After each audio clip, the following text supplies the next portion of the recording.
रुला देने वाली लव स्टोरी। ट्रेन चलने को ही थी कि अचानक कोई जाना पहचाना सा चेहरा जनरल बोगी में आ गया। मैं अकेले सफ़र पर थी, सब अजनबी चेहरे थे। स्लीपर का टिकट नहीं मिला तो जनरल डिब्बे में ही बैठना पड़ा। मगर यहाँ ऐसे हालत में उस शख्स से मिलना जिंदगी के लिए एक सजीवनी के समान था। जिंदगी भी कमबख्त कभी कभी अजीब सी मोड़ पर ले आती है, ऐसे हालातों से सामना करवा देती है जिसकी कल्पना तो क्या कभी ख्याल भी नहीं कर सकते। वो आया और मेरे पास ही खाली जगह पर बैठ गया। ना मेरी तरफ देखा, ना पहचानने की कोशिश की।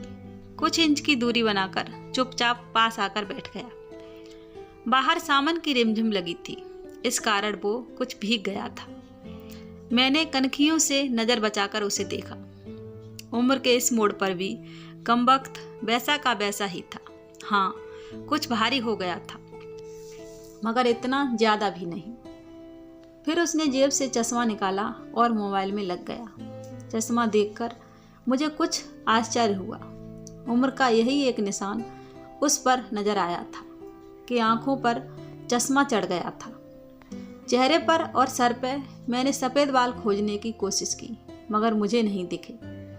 मैंने जल्दी से सर पर साड़ी का पल्लू डाल दिया। बालों को डाई किए काफ़ी दिन हो गए थे मुझे। ज़्यादा तो नहीं थे सफ़ेद बाल मेरे सर पर, मगर इतने ज़रूर थे कि गौर से देखो तो नज़र आ जाएं।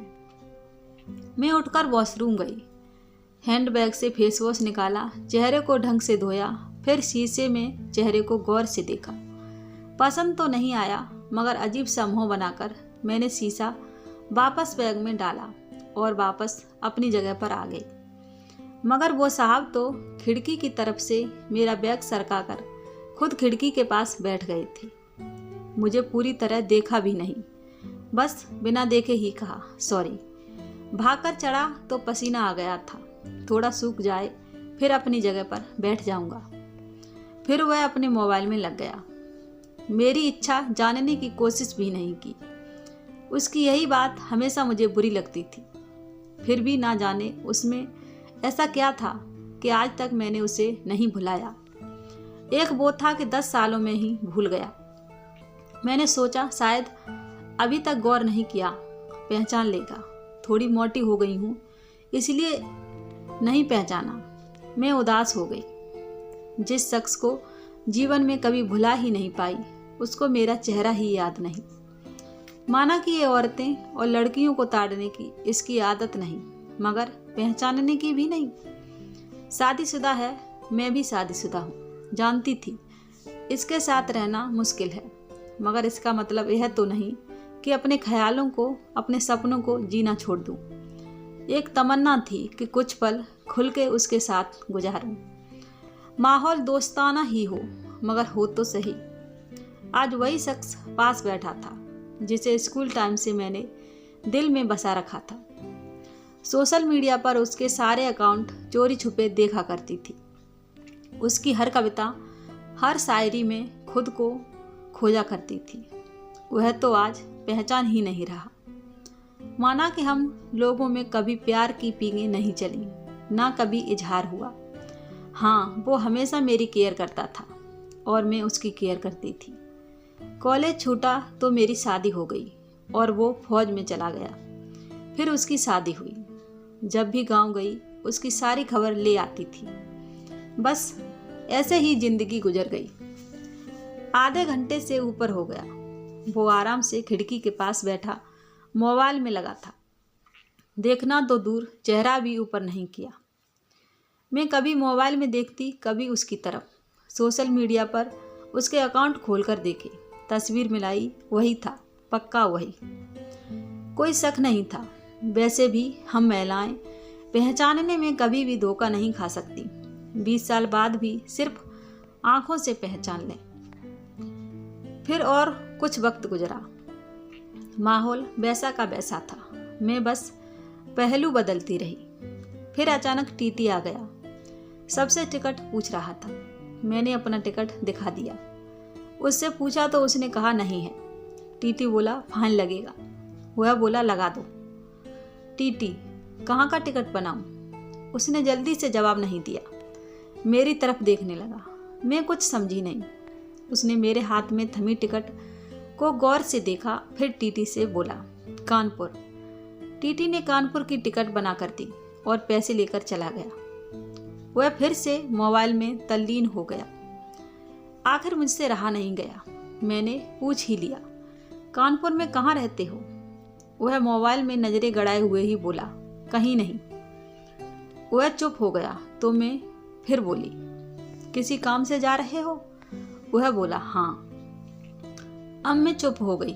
वह अजनबी की तरह बात कर रहा था और अजनबी से कैसे पूछ लूं कि किस काम से जा रहे हो।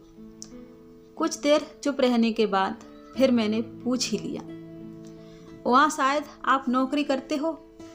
उसने कहा, नहीं। मैंने फिर हिम्मत करके पूछा, तो किसी से मिलने जा रहे हो? वही संक्षिप्त उत्तर, नहीं। आखिरी जवाब सुनकर मेरी हिम्मत नहीं हुई कि और भी कुछ पूछूं।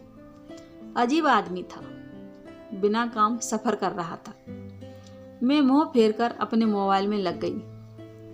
कुछ देर बाद खुद ही बोला, ये भी पूछ लो क्यों जा रहा हूँ कानपुर। मेरे मुंह से जल्दी से निकला, बताओ क्यों जा रहे हो?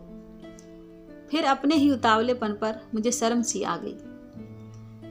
उसने थोड़ा सा मुस्कुराते हुए कहा, एक पुरानी दोस्त मिल गई जो आज अकेले सफर पर जा रही थी।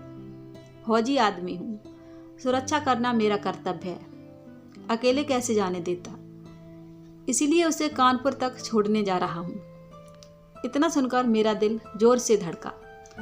नॉर्मल नहीं रह सकी मैं, मगर मन के भावों को दबाने का असफल प्रयत्न करते हुए मैंने हिम्मत करके फिर पूछा, कहाँ है वो दोस्त? कमबख्त फिर मुस्कुराता हुआ बोला, यहीं मेरे पास बैठी है ना। इतना सुनकर मेरे सब कुछ समझ में आ गया कि क्यों उसने टिकट नहीं लिया, क्योंकि उसे तो पता ही नहीं था मैं कहाँ जा रही हूँ। सिर्फ और सिर्फ मेरे लिए वह दिल्ली से कानपुर का सफ़र कर रहा था। जानकर इतनी खुशी मिली कि आंखों में आंसू आ गए। दिल के भीतर एक गोला सा बना और फटा। परिणाम में आंखें तो भीगनी ही थी। बोला, रो क्यों रही हो? मैं बस इतना ही कह पाई, तुम मर्द हो, नहीं समझ सकते। वह बोला, क्योंकि थोड़ा बहुत लिख लेता हूँ, इसलिए एक कवि और लेखक भी हूँ, सब समझ सकता हूँ। मैंने खुद को संभालते हुए कहा, शुक्रिया मुझे पहचानने के लिए और मेरे लिए इतना टाइम निकालने के लिए। वह बोला, प्लेटफार्म पर अकेली घूम रही थी, कोई साथ नहीं दिखा तो आना पड़ा। कल ही रक्षाबंधन था, इसलिए बहुत भीड़ है। तुमको यूं अकेले सफ़र नहीं करना चाहिए। क्या करती, उनको छुट्टी नहीं मिल रही थी और भाई यहाँ दिल्ली में आकर बस गए।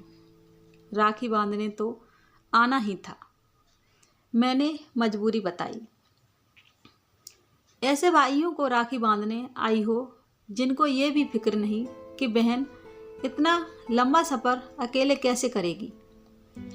भाई शादी के बाद भाई रहे ही नहीं, भाभीयों के हो गए, मम्मी पापा रहे नहीं, कहकर मैं उदास हो गई।